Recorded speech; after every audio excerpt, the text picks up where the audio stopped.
If you're anything like me, it's hard to imagine a Nintendo handheld system without Tetris in some form or another. Tetris Axis acts as your obligatory Tetris package for the Nintendo 3DS, optimized for Nintendo's flavor of the week, which in this case is of course 3D functionality.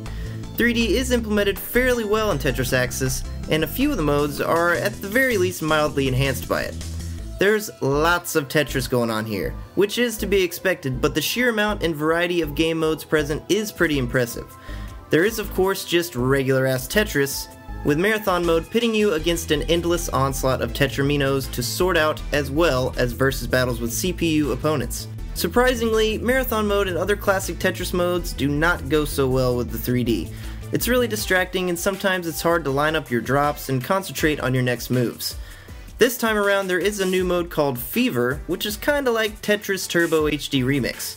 Basically a fast-paced, ultra-colorful, house music-fueled version of Tetris on a very short time limit. It's not a bad mode, but definitely one of my least favorite ones offered here. Some of the better party modes are Shadow Wide, Tower Climber, and Fit. Shadow Wide has you filling up shadows of objects with Tetraminos to build mini 3D models of them, where Tower Climber has you placing blocks to help your little guy climb up a never-ending obelisk.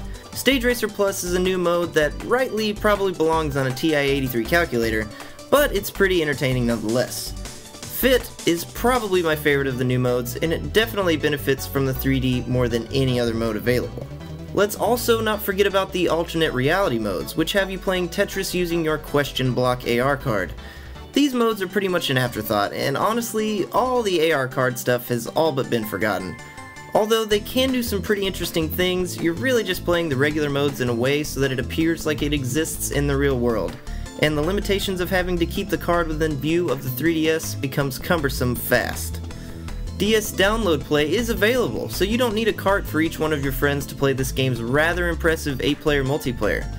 This is definitely a promising trend. It seems that most developers these days are realizing that cart-to-cart multiplayer is not the way to go anymore, and the new trend of download play multiplayer is catching on. Now, if you remember the last Tetris release, Tetris DS for the DS, you probably remember the Nintendo branding all over that thing.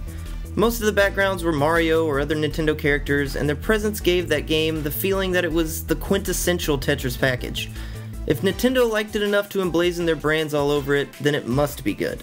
And it was! Tetris DS was a great Tetris release, and it really took me by surprise, as I didn't expect much from a new shot at that tired old Tetris formula. In Tetris Axis, however, all that Nintendo paraphernalia is stripped from sight, which is a real shame in my opinion. Tetris represents classic Nintendo to me, and it deserves the royal treatment when trying to develop a new game. Anyway, despite the lack of the more popular Nintendo characters, during CPU versus mode, you do get to battle Bomberman and his crew of Bomberman clones. Given this game was made by Hudson Soft, this isn't much of a surprise, but the classic Nintendo aesthetic is sorely missed. All in all, Tetris Axis is at the very least one of the best Tetris releases of recent years, and though it may not be the complete package that Tetris DS was, it still provides enough classic Tetris and innovative new Tetris to make it a very worthwhile purchase for any 3DS owner with an affinity for Tetraminos. Be sure to check out thegameheroes.com for more awesome content. I'm Jared, and thanks for watching.